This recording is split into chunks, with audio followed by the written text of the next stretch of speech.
Chef Johnny, I'll let you take it from here. Hi everyone, hi. My name's just Johnny. I can go by Johnny, but anyway, if you have any questions, feel free to start typing them in. But I'll get the recipe started. And before I start this shrimp creole. All right. So before I start the shrimp creole, I just want to go over the recipe real quick. I'll be sharing another version of this recipe because I added an ingredient that I left off by mistake, and there's a couple of herbs. It says fresh herbs. You'll have to, but you'll get that copy of that recipe again at the end. Allison said she'll email it. So let's come over here. We'll go ahead and look at the ingredients. I'll go ahead and show them the ingredients. My son's taking the video, so we're gonna pretty much. Here's all the ingredients for the recipe. I'm gonna start the recipe first with an onion.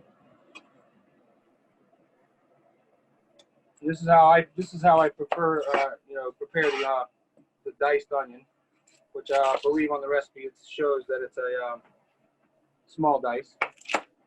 Some of this stuff that I'm going to save is going to be for the stock, for the shrimp stock. So I save all the onion parts and scraps, and anything that I want to add to the stock. You don't have to make a shrimp stock. You don't have to. Your tomatoes usually have enough liquid to keep this particular sauce sort of in a broth. It's a fresh tomato sauce. It's not like a marinara. It's not thick. You should see all this as it goes together. So all these little parts I save for the stock. Clean off my board. So we're doing this cooking demo at my food truck, and I like this kitchen a lot. It's very small, but I don't have to reach, I can get to everything real easy. So anyway, when I slice or dice this onion, you notice my hand on the onion. I like to point that out because when I teach people in the restaurants, or people that never went to culinary school, it's the first thing I show them how to cut an onion. Cutting an onion can be very dangerous actually if you don't do it. People get a little bit, I guess, too confident. If you notice, I like the onions real small dice. This particular preparation, you don't have to worry about the core of the onion. You can just chop that up as well. Now the recipe that I have with the ingredients listed on there is for about 4 to 6 people. I'm not going to make that full recipe even. I'm only going to make I would say a 2 to 3 portion recipe. So the things that I'm not using, I'm putting back. Now with the onions diced, I'll go to the celery. Celery, now with the Louisiana style cooking, Cajun and Creole cooking, celery, onions, and peppers, these 3 ingredients, they call it the Holy Trinity. You might have heard that before, that terminology.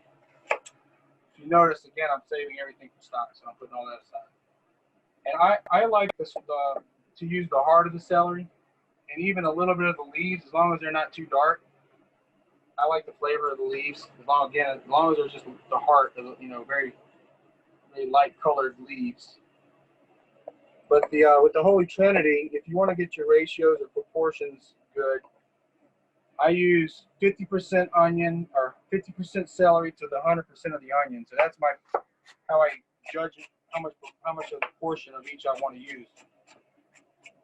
And again, I want the celery nice and small. If you notice, I sliced the ribs a few times. Get that small dice. It looks like I grabbed the right amount when I grabbed that celery. It's about 50% of that. And then we'll come to the pepper in just a second. But we're going to take these ingredients and we're going to start them in our pot, the sauce pot. You can actually make the sauce in a saucepan, but it needs to be wider and and you'd have to be able to hold all your ingredients. But this is what I'm going to use a pot for. And I'm using canola oil to cook in. Vegetable oil, nothing too fancy, just a good vegetable oil is all you need for this. And try not to use any olive oil. The olive oil for cooking is not recommended. A lot of people I see try to end up cooking with their olive oils and things, and I don't prefer that. I like my oil to just be a high heat, because I'm going to get the temperature kind of hot. So you want something that can get hot. So now I'm going to throw all the celery and onions in. And you can cook these together, but all your vegetables don't go at the same. You know, a lot of people will make something and always have all their vegetables that way. Each vegetable, to me, they're harder. So the harder ones I'm starting first. And I tend to, when I stir in metal, I like to use a wooden spoon. So I prefer a wooden spoon. That's why I have a wooden spoon. But that's, I don't like metal on metal. So he'll keep this on low. Let that start cooking. While that's cooking, we're going to come over here and we're going to do the bell pepper. My nice thing about this time of year, especially making this sauce, is all my vegetables are from the local farmers market here in near where I live, right outside of Wadsworth in Seville. There's a little farmers market up there that I go to. Now the seeds for the pepper, unless you want to grow your peppers, save your seeds, but I'm not going to say that. And the bell pepper itself, you notice I don't have hardly any waste. I just do the core out the seeds. So the bell pepper is the same thing. I'm going to make a small dice. I'm going to make these small strips. I have on that recipe red and green bell peppers. Well, you notice that this particular bell pepper is red and green because, you know, being that it's local, they're growing them right here. I guess they didn't let it turn all the way red before they picked it. So these aren't hot peppers. These are your mild or your sweet bell pepper. And I think that's always a misconception about Cajun, not necessarily Cajun or Creole, but just in general with food from Louisiana. We don't always make everything spicy. I always say to people, if you really want your food spicy, that's what we use our hot sauces for. And you'll see this recipe is going to have some hot sauce in it. But you could add a hot pepper if you really want to make it spicier. Those peppers, they grow a lot up here. I noticed that the Hungarian or the banana peppers, you see a lot of people growing. So now I'll go back over here. I'm going to stir my onions and celery. So when I want my onions and celery, I want them to be a little soft before I add the bell pepper, or before I add the fresh garlic. That's just the bell pepper. I started that. We're going to add the garlic shortly here. But again, I want my yeah. Can you repeat one more time? What was the other oil? You said vegetable oil, and what was the other one? I'm using a canola oil. I use a vegetable-based oil. It's something that you can actually add a lot of heat to it. I don't use oils that aren't meant to be made or cooked at a high heat, and that would be your olive oils. They're not meant to be super hot when you saute. So this is the garlic I'm going to add to those celery and onions next. Like I said, I can't emphasize enough this particular dish is great because all my vegetables are local, even the garlic. I mean, that's one thing great about Northeast Ohio. Within this time of the year, you just get excellent produce. You notice how I'm taking the paper off. I just smash it up and get the paper off.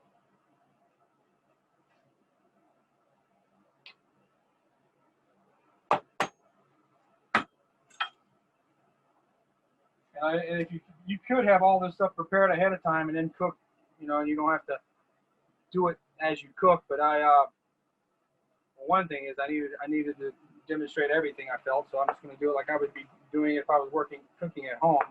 In a restaurant, you know, you have all, you know, it's just way different the way you're set up.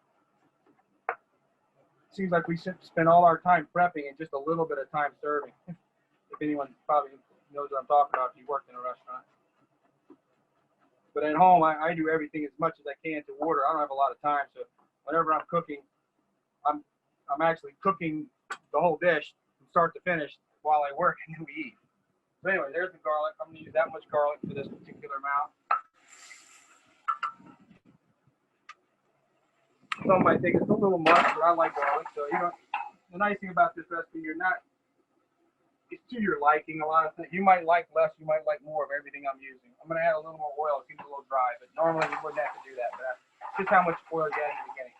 But you don't want a lot of color on your celery and onions, so I'm going to turn it down. I'm starting to get a little color. All I'm trying to do is get it nice and a light brown, if any brown at all. Just get the vegetables soft, and you can really smell that garlic that I added to it. So I just want the garlic to cook just a bit. I don't want before I add the peppers, because the peppers are very, I guess, more wet. When they get in there, it's gonna really stop the cooking process a little bit from the moisture from the peppers.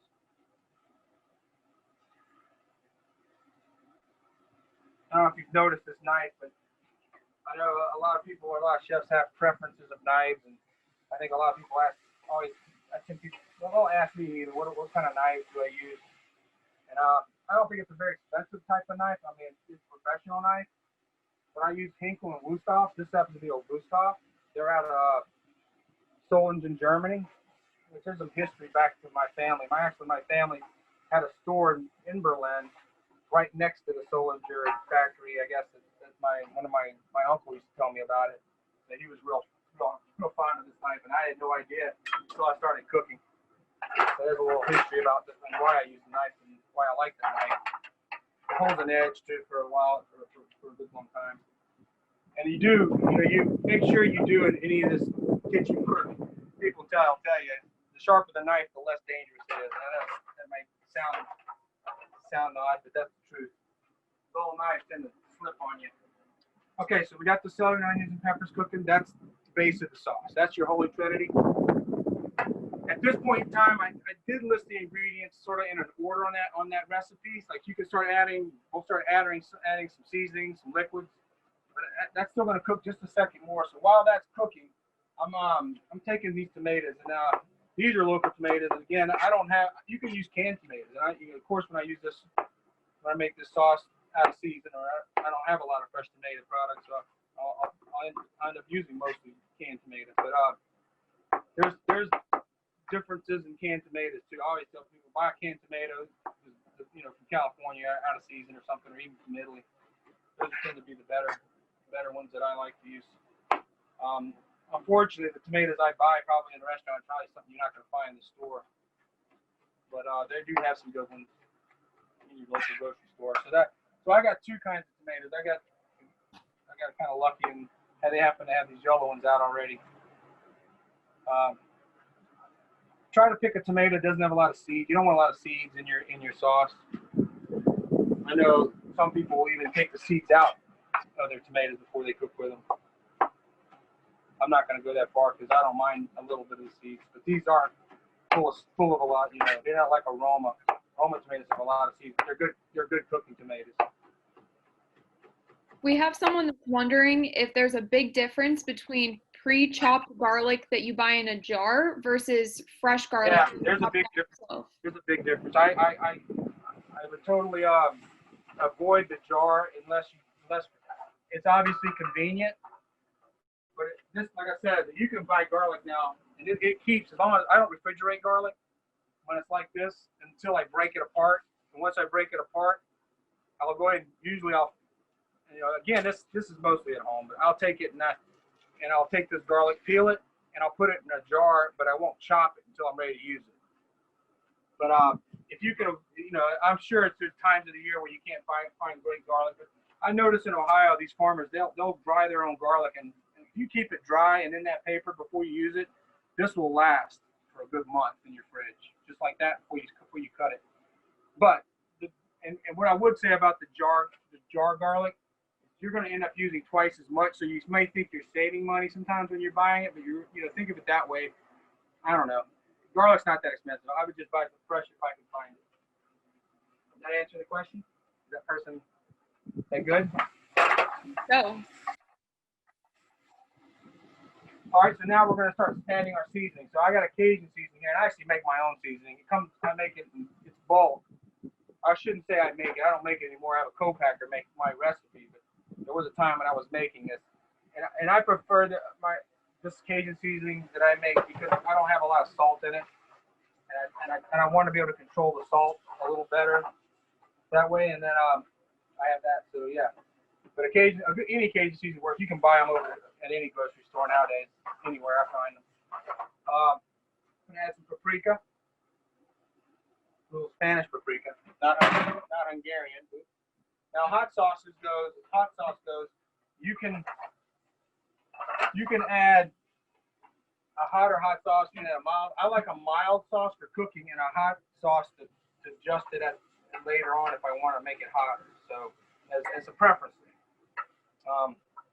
I'm going to use this mild. This is your mild one. I would say it's pretty mild compared to even Tabasco. It's not that high. We're going to add our white wine. A the glaze, basically, the glaze is canned with some white wine, and that's also this is building in some liquid to this sauce. I have a Sauvignon Blanc right here, but I think just about any white wine you can use. I wouldn't use anything too expensive for cooking, but you know, they say if you would drink it, you should cook with it. So there's my advice on wine. All right. Now we're gonna add some Worcestershire, and there's brands of that. I like the Lee and Perrins Worcestershire. I guess that's more of one of the older ones that have been around for a while. There's varieties of that. We're gonna add some hot sauce. How much again? I mean, this is gonna be the taste, so I'm gonna add what I like for now, but we can always adjust it later. And I do have salt and pepper here. Like I said, mine doesn't have a lot of salt in it. Mine's my seasoning. But I'll do that later. I'll add salt and pepper when I taste the sauce, and that's what I decide how much I want to add. The next ingredient I'm gonna juice some lemon. We have a couple more questions for you real quick. Okay. Does it matter what kind of canned tomatoes you use? If you use canned. Yeah, I don't think it matters to me is I look for a canned tomato that the tomatoes are already crushed, so it saves me the trouble I have to chop up the tomato if it comes crushed in the can. I also like a tomato that has a lot of its juices with it packed, so it's not really just, you know, it's very juicy tomatoes. And again, a lot of the crushed tomatoes that I buy in cans are usually Romas. It might say on the can. They have a picture of it on the can of the tomato. Most companies that pack tomatoes are packed, you know, I mean, I don't know about Del Monte, but there's other brands that are more, I say, craft.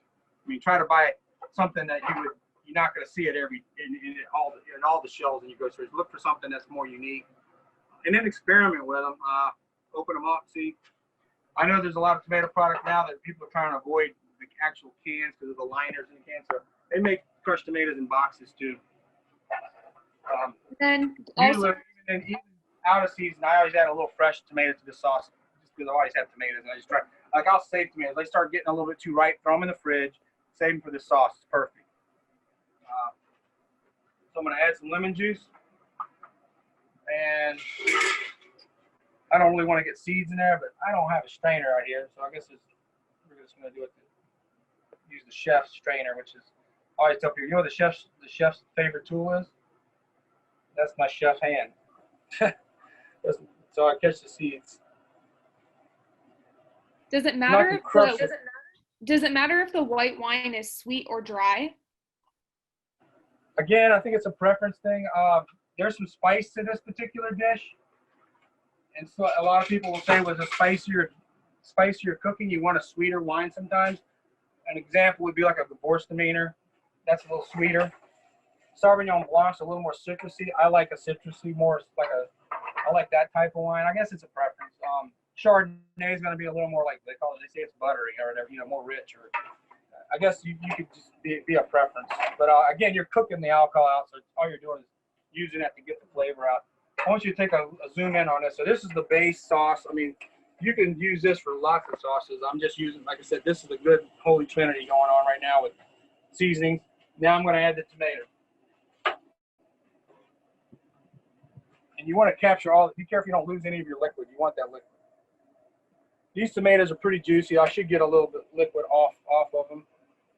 I shouldn't even need to add any stock or any other liquid, but you can always go back and add, even just adding some, some water, because you got a lot of flavor in there from your food, and a lot more flavor is going to come when I start adding the fresh herbs. So now once these tomatoes get in, you're really not that far from finished. As you can see, it's not like I did a lot of work to even get to this point. And this is, again, it's base sauce. So I'm going to put the lid on because I don't want to evaporate any more of that liquid. I just want to create more liquid. So let's come over here and let's look at the herbs. So we're going to add fresh herbs next. We have green onions. I have oregano, which wasn't on that original recipe, but I like oregano in this dish. And a lot of times I won't use it, but this time of year, all the herbs are so prevalent, you can get anything you want right now. So this is thyme, fresh thyme, and this is parsley. And these are bay leaves. So these bay leaves actually, I'm going to interrupt you one more time because we're going to go and put a couple of bay leaves into that sauce we have. Just real quick. Just come over here because these are dry. You're going to need to get the bay leaf in there early on. They won't release any flavor if you throw them in at the end. Fresh herbs, on the other hand, you want to put at the end. You also have some basil, and I got two kinds of basil. There's a lot of basil out there now. This is opal basil, which is I don't know, it doesn't taste that different from your standard basil, but I like the color. It'll add color to the dish. And I have standard basil. And we're going to put all this, we're going to basically get everything ready to chop. So I'm just kind of getting everything in a pile first. And now I have some thyme. Over here with the thyme. You just pull them off the stem. Again, I save this thyme for any stocks later. If I want to make, like I was telling you earlier, I'll make stocks a lot and save all these bits and pieces for the stock. And that should be enough thyme. Oregano. Notice I just rip them off the stem of the sprig. Nothing too difficult there. With oregano too, the sprigs will start to get soft at the end, and they'll just break. You just cut those up. That's okay. Parsley's the same way. The sprig, they say the stem actually has a lot more flavor, but I use the stems for stock. I don't use oregano for stock. If anybody was wondering, I only use, I guess, certain types of herbs that go good in stock. And I shouldn't say you can't. You can. You can do what you want. Like if you want to make something with a stock that has a lot of oregano flavor, but usually stock isn't oregano flavored. It's usually just your, I call them fine herbs, parsley, thyme, onions, like green onions, things like that. So that should be enough parsley. Again, these are all the stems that I'm saving for stock. And the green onion. So the green onion, the white part is great for cooking. A lot of times people just chop that and throw it away. Like, I don't know why they do that. To me, that's one of the best parts of the green onion. So I use the white onion. And what I'll do with the white onion, it's more of a, put that in the sauce right now. That's like I kind of did with the bay leaves. The bottom is a little more pungent, and it's a little harder than the white, than the green part. So if you notice, it's getting a little liquid now, starting to come down. And then you can adjust your heat. You don't want it rapid boiled, or anything. You just want it simmered. So I'll go back to finishing my chop.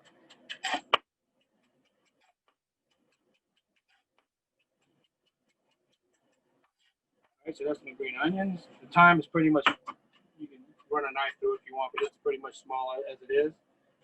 Parsley, I don't chop parsley that small. I just kind of rough chop parsley.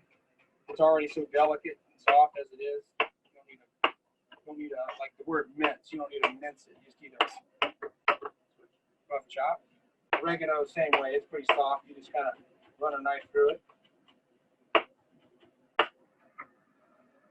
And then the basil, one thing I'll take a little more time because I want the basil in ribbons, and I don't want it all bruised either. I want it sort of ribbons, cut nice. But if you run a knife through basil over and over again, you basically are just bruising it. So I roll it up like that, and this is called a chiffonade.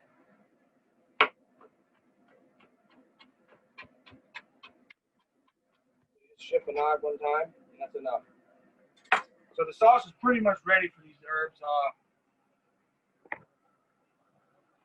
Take this out of the way. I'll use a tray. I'll get all my herbs so I don't drop any.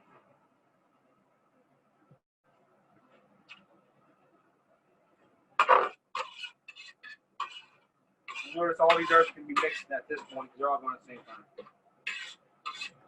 And you don't have to have all of them. You can substitute dry for them if you want. If you don't have fresh, like in the times of the year where it's hard to get fresh herbs or they're real expensive, I'll use dry. And then, with canned tomatoes, this sauce will cook a little bit longer anyway. Cook it dry. So we're pretty at a good point this time. You can see now it's really getting a little more, I guess, brothy is the term, or saucy. Drop these herbs in.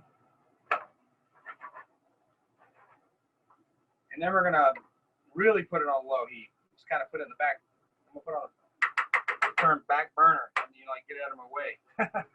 We're gonna put on the back burner.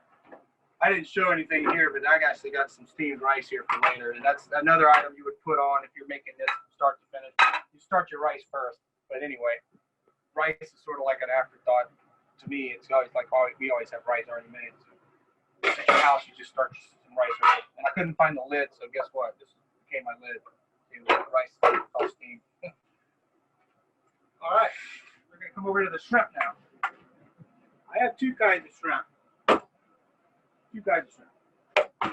And before I even cook the shrimp, I'll tell people, like, I don't know if everyone on this particular Zoom feed would want shrimp only, because you can do chicken with this sauce, you can do sausage with this sauce, you can do, sometimes I'll combine sausage, shrimp, chicken, and all in one sauce.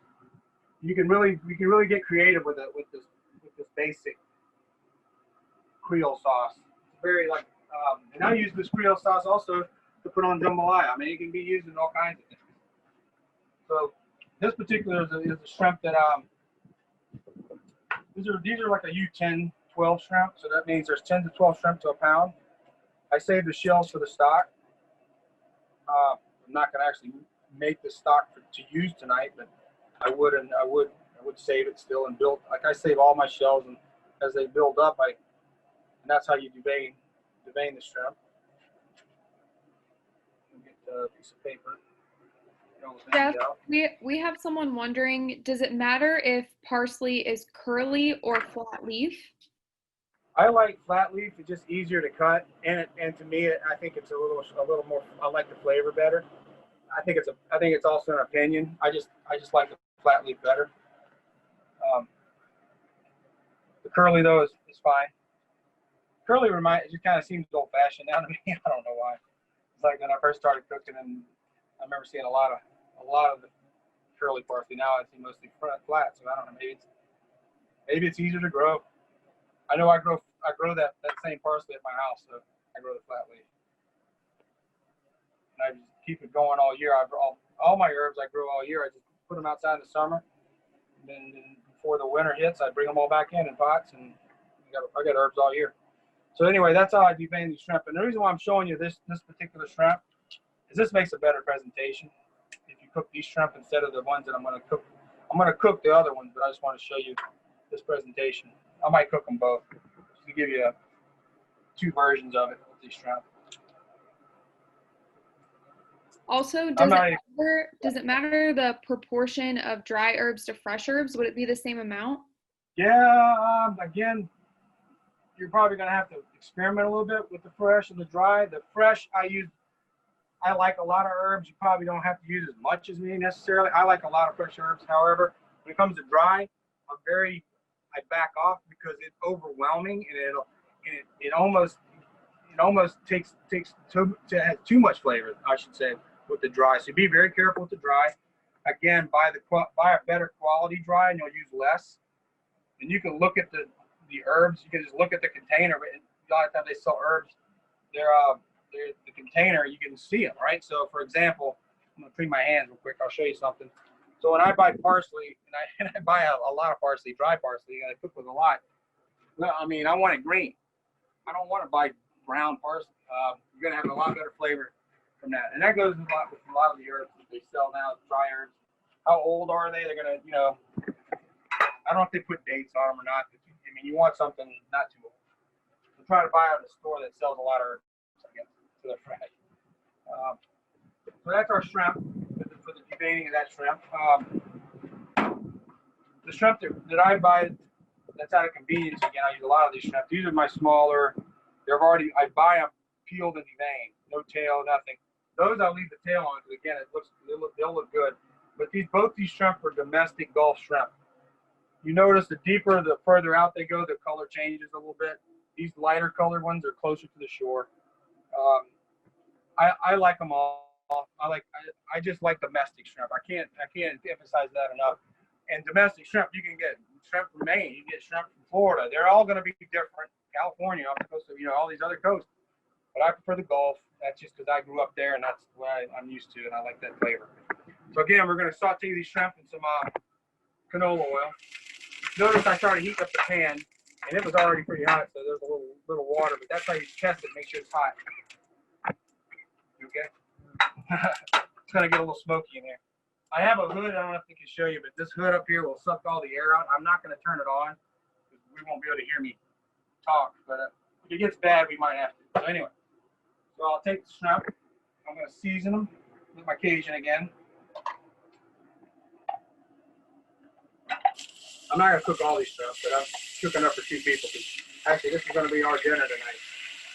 Get to watch this. Make our dinner. All right, so the shrimp go in with this Cajun seasoning. If you're at your house and you have a fan or a hood, you want to turn it on. It's almost like pepper spray. Start to make you cough. So you want to cook. I guess the main thing about shrimp, you don't overcook them. You just cook them through. But what I did was I started like a saute on them, real light. And again, here's some preferences, I guess. If I feel like my sauce, which we already made, and I have on low heat, I'm gonna turn it completely off. If it's a little too dry, at this point, is it dry? It's not dry. So at this point, though, I don't have to. I'm gonna add the sauce to this, but you could deglaze again. You could add white wine. You could add lemon. You could do the same thing. But my sauce is pretty brothy, so we're just gonna finish the shrimp. So the shrimp weren't fully cooked yet, but now that I've added the sauce, I'm gonna get some of that liquid out. This probably makes what I just made is like probably more than 2 people, because what I got right here is enough for 2 people. Now I'll leave that bay leaf in, but I won't serve that bay leaf. We're just doing that for flavor. Turn it real low because you don't want to reduce the sauce. You just want to cook the shrimp. Okay, so we're almost completely done this. Finish this dish. We're gonna plate it up.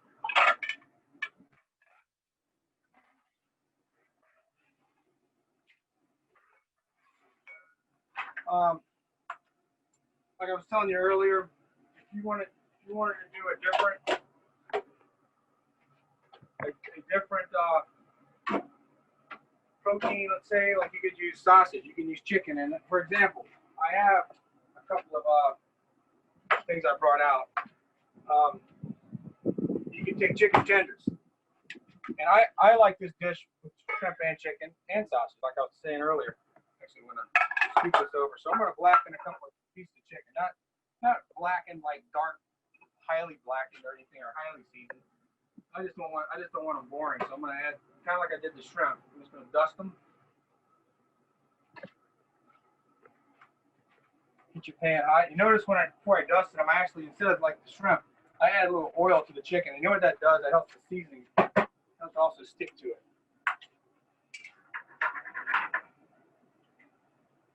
Can you give us any tips for how to tell when the shrimp is done? That shrimp is completely done. It's that I did earlier. You can look at the shrimp and how they're done. They curled up all the way, and they're not. I guess the word there is opaque. They're like one full color. They're firm. You can't see through them anymore. They're not translucent. They're more like, they use that term opaque. But those are fully cooked. And if you're wanting like wanting to wait for your chicken or you want to put this aside, what I recommend you do. I don't really have a lot of stuff out here. Like normally I have more equipment out here. Right now I'm a little low on stuff. But even you can just take a piece of paper. Let's just even do that. And just put it off to the side. But I want to keep that. I don't want to reduce these. This is just a little bit of I'm going to put that way back here on the back burner. I just don't want that to reduce while I wait for my chicken. So this is sort of like, this is the bonus segment. You're going to see I get to add some chicken, some sausage. The sausage I have is andouille. Somewhere, here it is. This is andouille sausage. I had some already kind of sliced up, so I'm just going to, I think me and Alan really like this. Alan and I, we both eat everything. There's nothing I don't like. I'm not allergic to anything, so I'm fortunate. But notice I'm going to take this and chop it up real small. Because the reason why I'm adding this little bit of sausage, I'm adding it for flavor. It's going to add flavor to our sauce that we find our final sauce. And you don't need a lot of andouille. Andouille is a smoked sausage. It's also got a little bit of heat in it, and I'm more using it like a flavoring or a seasoning. So here's our chicken. flip them over. Like I said, I'm just lightly blackening that chicken, but not. I didn't put a ton of fish. My particular Cajun seasoning is not very spicy. It's sort of mild. So that's not going to be too much. So again, just like I did the shrimp, you want to cook this chicken all the way through. So I'm going to add some sauce.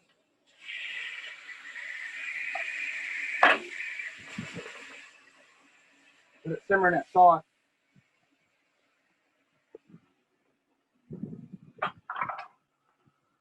Add sausage to that sauce.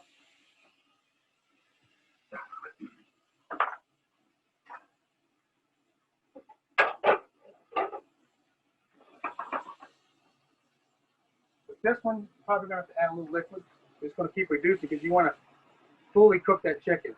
So it'll reduce, but I added liquid to help it keep it from completely reducing. So now I add a lid to that. Let that finish cooking. Our other sauce with the shrimp's ready, and I did that to show you that you could have this sauce for someone in your family who's allergic to shrimp. They don't have to have the shrimp. Just make sure you keep your utensils, separate utensils. But basically, this sauce in the beginning, nothing would have shrimp touched it or anything. It's all basically seafood free. Nice thing about this particular sauce also, it's also gluten free. You serve it with rice. You can get creative and serve it with quinoa. I've done that before. Serve it with pasta. That would be great sauce going on a nice linguine. So you can take it in a lot of different directions. So that Creole type cooking, believe it, to me, Creole, like being from the New Orleans area and the Creoles that are there, their food comes from all over. Spain, Italy, France, Germany. There's a little bit of everything. Even some of the African influences with Creole, but it's also, like it's a lot of European influence. I think I'm going to plate over here, Alan. There's more room. So I don't make a mess, let's do this. Just the basic ingredients that are in your seasoning. So that Cajun seasoning is pretty much similar. All of them are very similar. This particular, so what I have in there is it gives it a lot of the red color is paprika, Spanish paprika. What gives it its spice would be the cayenne pepper. For dry herbs, it's sort of like my traditional dry herbs that I use when they're separate. I have dry thyme, dry basil, dry oregano, and dry parsley. There's some that have garlic powder in them. Some have granulated garlic. This one has granulated garlic. And some black pepper, some salt. And that's pretty much it. Really not no secrets to that. There's some get a little fancier, maybe add a little more different, get a little more creative with it. But that's how I want mine. I want it pretty basic. And I honestly use it like salt and pepper. I really do. I like it with eggs. I like it with everything. I sprinkle it on everything I eat. And then sometimes I won't even use salt and pepper. Like when we taste this before I serve it, which I have a little tasting spoon, I'll check for salt and pepper. It needs it. It might even need some more spice to our liking. But my son doesn't like it as hot as I do, so I'll keep the sauce for the end. I don't know what are we doing how are we doing on time? We're doing great. Right on track. So should I answer more questions or go ahead and plate this dish? I think my chicken's still got another minute before it's done. Yeah, if anyone has any questions, feel free to send them. We're through the ones that we've had asked so far, but if anyone has any additional ones, go ahead and add those. And if we have a little time at the end, I'll do a quick tour of the truck, the kitchen in the truck.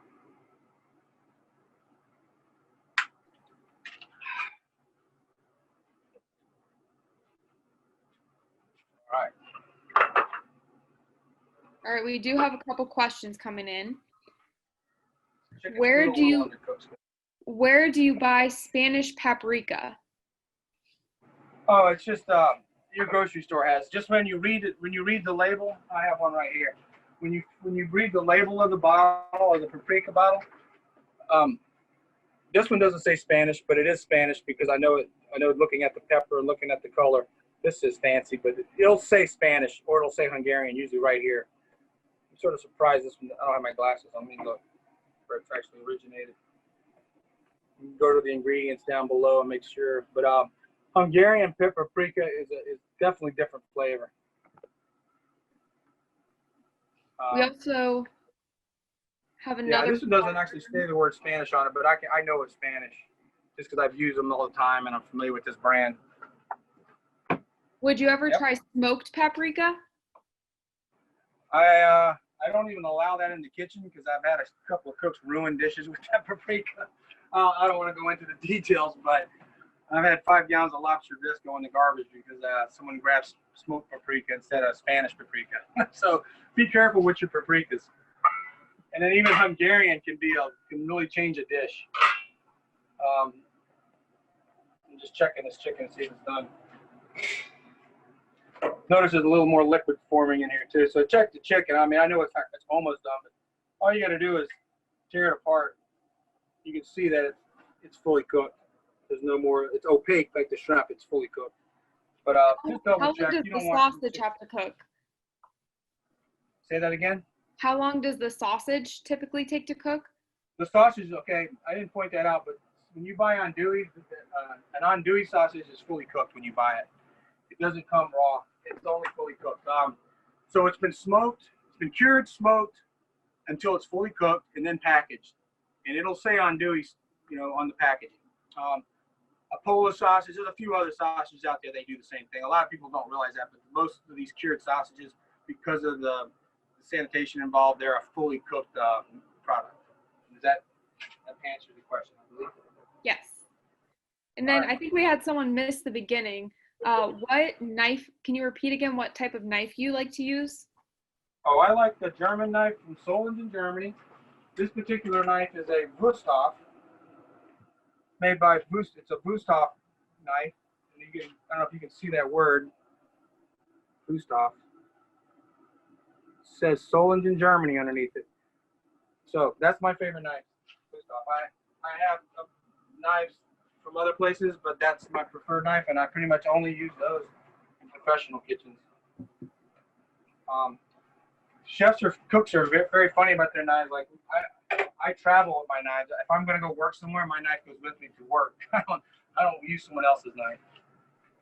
You get comfortable with that knife, and you just want to. So now I'm going to taste this sauce. This particular sauce is with the chicken.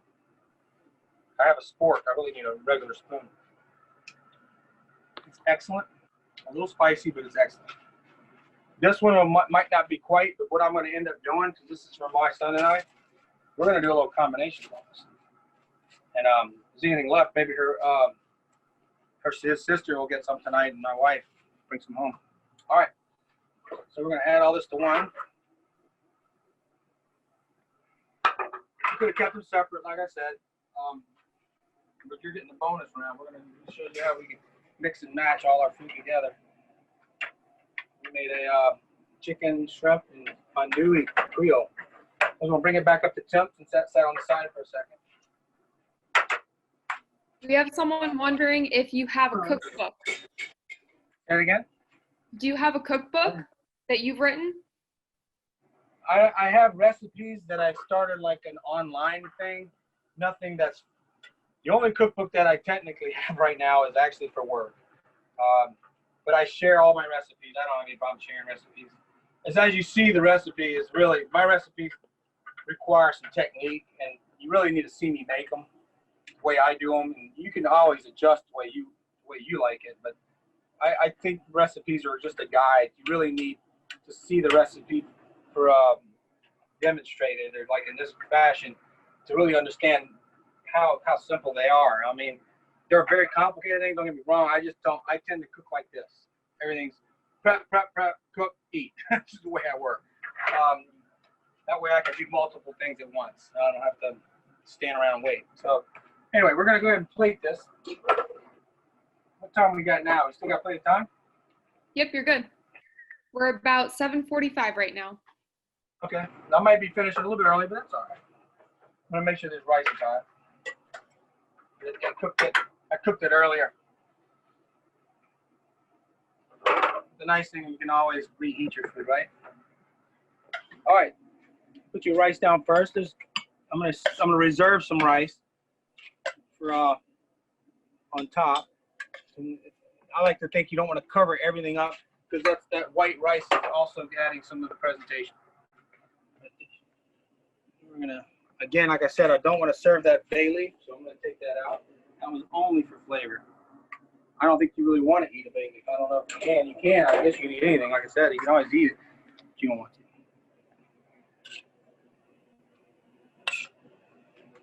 You go around.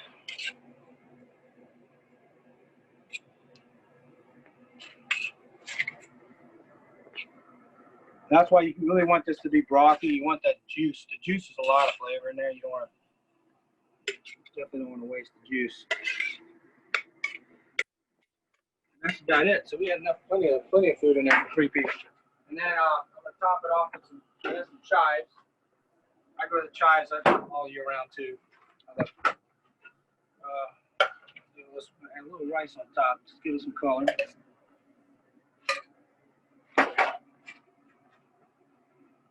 You can garnish with parsley, you can garnish with chive, you can garnish whatever you like. We have someone asking, do you use Carolina rice? Say that again about the rice. Do you use Carolina rice? This happens to be a rice from, actually, I think it's from Arkansas packaging, but I use a sticky rice. It's not that sticky, but it's not quite as loose as some of the other ones. Like a rice that you can buy, a converted rice, for instance, will be very loose. I tend to like it a little stickier for this. I want it to hold together. You can use basmati rice. I mean, I like a lot of different rices. I don't really think there's a better rice than another. There's a lot of. You could even use risotto. I've actually made this with risotto. And risotto style rice, you're cooking it and stirring it.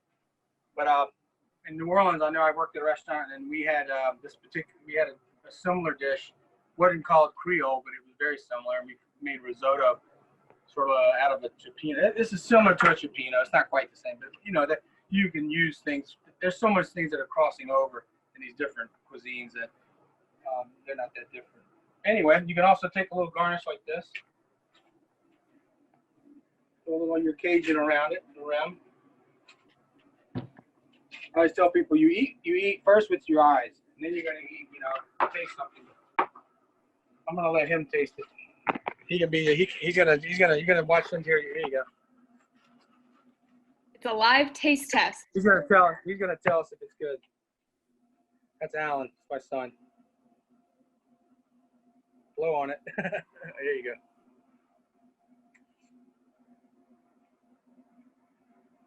He's had this a lot, so let's see what he thinks. All right. Really good? Yeah. Nothing better than fresh tomatoes. I can't imagine that not tasting awesome. Well, I'll give you a tour of the truck. How about that? So I'm done cooking. Unless you guys have questions, I'm just going to use up a little bit of this few minutes of your time and show you what goes on here. So the way a food truck's designed, I mean, obviously I got a cab. I have all the doors open because I didn't want to be hot.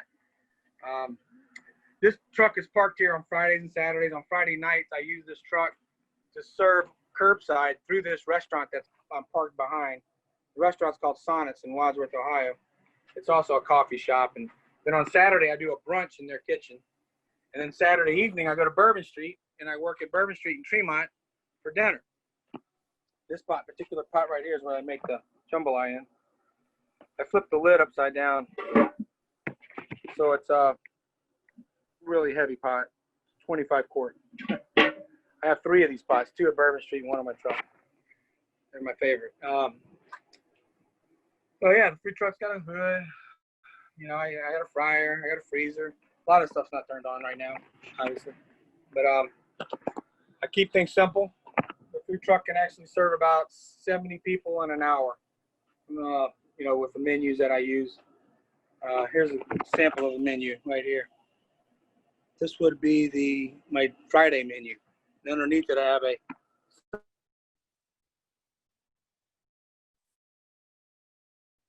Sunday.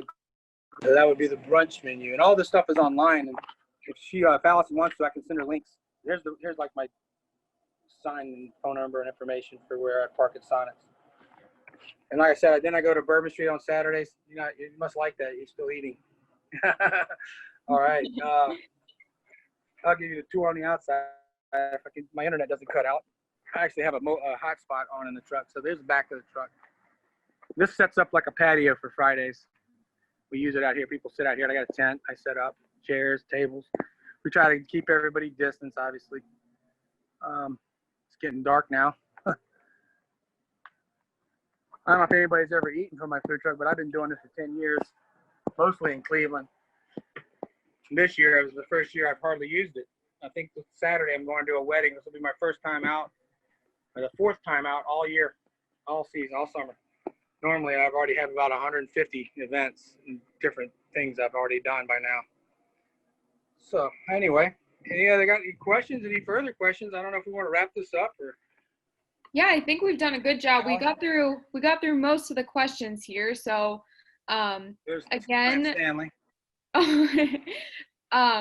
if you have the links to your website, Yeah. I'll be happy to send that along to everyone, and I'll resend the recipe too, so that everyone has that. But thank you, Johnny, and thank you, Alan, for filming. I think everyone had a really nice time, and we'll be excited to visit you at your food truck and your restaurant. Great. I'm glad. I hope everybody enjoyed it. I hope someone learned something. I know sometimes I feel like it's very simple, but I've been doing this for a while, so I don't know. I'm glad I was able to do it. All right. I'll sign off. All right. Thank you, everyone. Have a nice evening. Yeah. Enjoy your evening.